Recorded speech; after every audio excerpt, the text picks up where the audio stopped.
Assalamualaikum warahmatullahi wabarakatuh. Perkenalkan, nama saya Indra Amasari dan rekan saya Putri Nadia. Kami adalah anggota dari kelompok 2.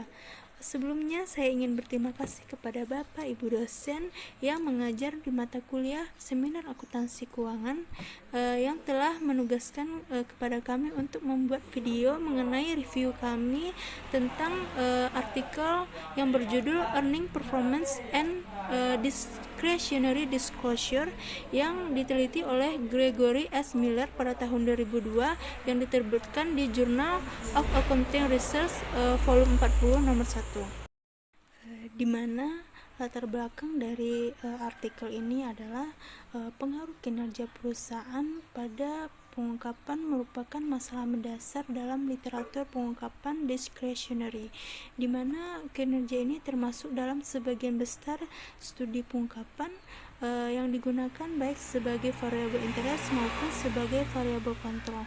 Namun pemahaman para peneliti tentang hubungan kinerja perusahaan dengan pengungkapan ini masih terbatas.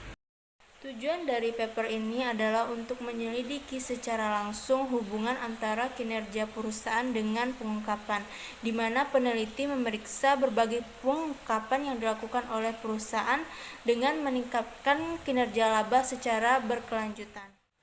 Peneliti menemukan adanya peningkatan yang substansial pada pengungkapan secara bersamaan dengan kenaikan laba. Ketika periode kenaikan laba berakhir, maka pengungkapan kembali ke tingkat pengungkapan sebelum laba mengalami kenaikan.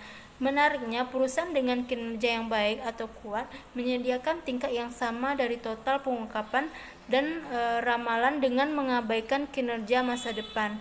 Namun, perusahaan dengan laba masa depannya yang mengalami penurunan memberikan ramalan jangka pendek yang berfokus pada berita positif atau good news saat ini dan menghindari adanya diskusi atau pembahasan mengenai penurunan laba di yang akan datang. Sebagian besar studi yang ada mengenai pengungkapan ini berfokus secara eksklusif pada ramalan manajer terhadap laba atau penjualan yang seringkali hanya memeriksa sebagian ramalan saja. Studi-studi ini menunjukkan bahwa secara umum ramalan tahunan yang digunakan untuk berita positif atau good news dan ramalan jangka pendek untuk berita negatif. Literatur saat ini memberikan bukti yang saling bertentangan mengenai apakah ada hubungan antara kinerja perusahaan dengan pengungkapan. Interpretasi temuan yang mendukung sebuah hubungan ini dibuyarkan oleh adanya kegagalan umum untuk mengontrol peristiwa yang cenderung mempengaruhi pengungkapan. Namun demikian, dengan bukti yang terbatas bahwa hubungan ini ternyata memang ada dan menunjukkan bahwa adanya perbedaan. Ini tergantung apakah kinerja itu positif atau negatif dan jenis pengungkapan yang diuji. Penelitian ini terdapat 3 hipotesis, di mana pada hipotesis yang pertama yaitu manajer perusahaan meningkatkan pengungkapan selama periode kenaikan laba yang panjang. Yang kedua, manajer perusahaan dengan kenaikan laba yang panjang akan meningkatkan pengungkapan pada tingkat yang lebih tinggi daripada manajer perusahaan yang mengalami penurunan laba di masa yang akan datang. Pada hipotesis yang ketiga, manajer perusahaan yang mengalami kenaikan laba yang panjang akan meningkatkan pengungkapan jangka panjang yang berdampak panjang pada tingkat yang lebih tinggi dibandingkan dengan manajer perusahaan yang mengalami penurunan laba di masa yang akan datang. Manajer perusahaan dengan penurunan laba yang akan datang, mereka akan fokus pada pengungkapan jangka pendek yang berdampak ke depan. Sampel ideal dalam penelitian ini terdiri dari perusahaan dengan laba tetap yang kemudian diikuti dengan kenaikan laba yang signifikan untuk periode yang panjang selama perusahaan tersebut tidak akan mengalami kejadian yang signifikan yang dapat mempengaruhi pengungkapan. Periode waktu penelitian ini adalah selama 13 tahun, yaitu dari tahun 1980 sampai dengan tahun 1993. Selama periode tersebut terdapat 25.280 periode pengamatan perusahaan yang terdiri dari 2.544 perusahaan individu dengan data yang tersedia di Compustat. Dari 2.544 perusahaan individu tersebut, pada akhirnya peneliti memilih 80 perusahaan untuk dijadikan sampel yang dikarenakan lingkungan operasi perusahaannya yang unik. Selanjutnya, peneliti mengumpulkan semua pengungkapan pabrik yang tersedia untuk 80 perusahaan tersebut selama 8 kali peningkatan laba dan 4 kuartalnya sebelum menggunakan Dow Jones New Retrieval Service atau DJNR, karena DJNR ini mencakup lebih dari 3.000 publikasi termasuk The Wall Street, Barron's, dan banyak surat kabar lokal yang dijadikan sebagai pengumpulan data dari penelitian ini. Pembahasan selanjutnya merupakan hasil dari riset artikel ini. Di sini terdapat beberapa poin. Yang pertama, 4.1, yaitu peningkatan laba dan change in voluntary disclosure. Dalam tabel 3, itu terdapat 3 panel. Yang pertama panel A, di mana panel A menyajikan perubahan dalam item total informasi. Panel B merupakan bundel dari total pengungkapan. Dan panel C berdasarkan tingkat kategori item informasi, di mana hasilnya konsisten dengan H1. Di sini kita lihat pada panel A, itu terjadi peningkatan pada rata-rata jumlah item informasi, yang pada tahun 1 sebesar 3,94 dan pada tahun 2 meningkat menjadi 4,95. Dan dari 71 perusahaan yang mengubah pengungkapan di tahun 1, 57 perusahaannya itu meningkatkan pengungkapan. Untuk tahun 2, dari 76 perusahaan yang mengubah pengungkapannya, sebanyak 63 itu meningkatkan pengungkapannya. Hasilnya juga konsisten terhadap bundel yang terdapat pada panel B. Kita lihat pada nilai min. Pada tahun 1 itu nilainya sebesar 2,24 dan menjadi 2,69 untuk tahun 2. Dari 53 dari 67 perusahaan yang mengubah pengungkapan di tahun 1 itu meningkatkan pengungkapannya.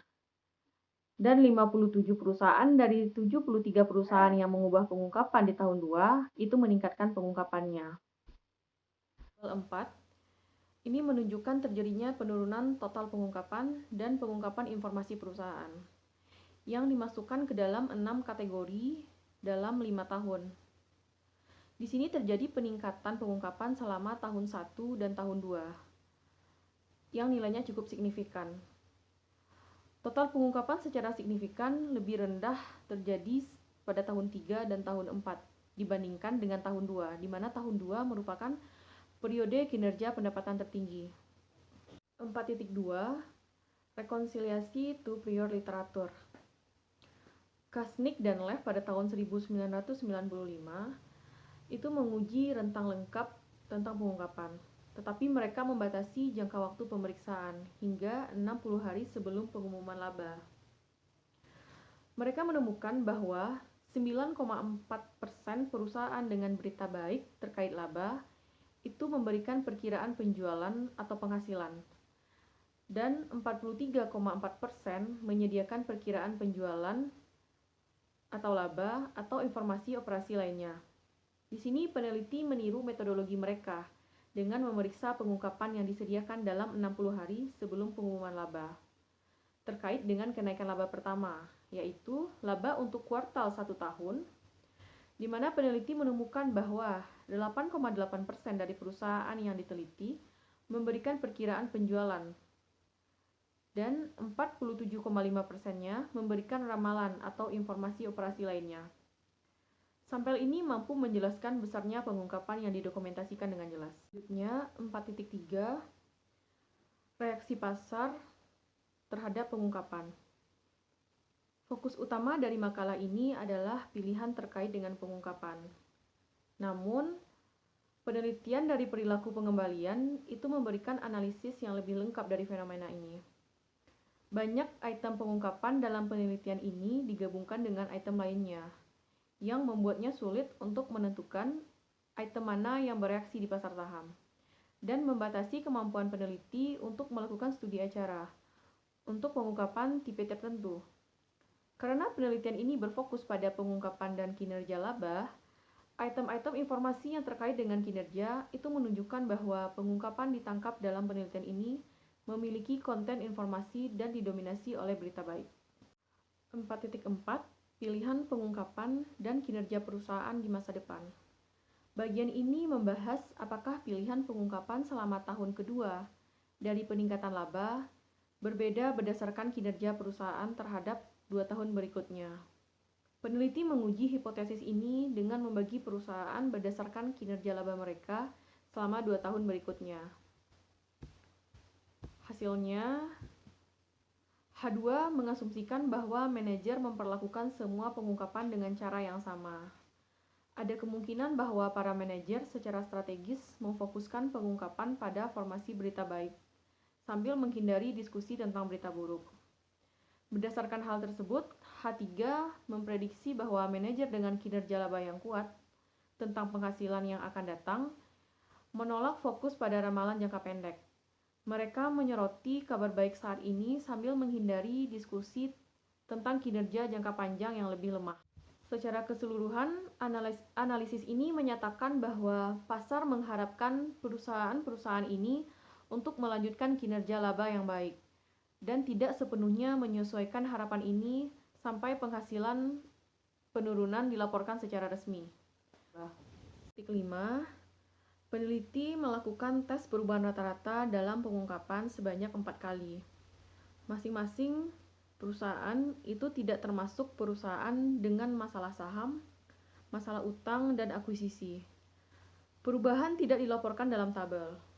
Hasilnya signifikan secara statistik dan sama besarnya dengan yang dilaporkan sebelumnya untuk semua tahun di keempat kasus. 6. Competing hypothesis. Prediksi H1 mengenai peningkatan pengungkapan didasarkan pada pengaruh laba yang kuat. Dapat terjadi pada lingkungan hukum perusahaan dan permintaan eksternal untuk pengungkapan serta argumen bahwa perusahaan dengan kinerja laba yang kuat memiliki kabar baik tingkat tinggi untuk diungkapkan.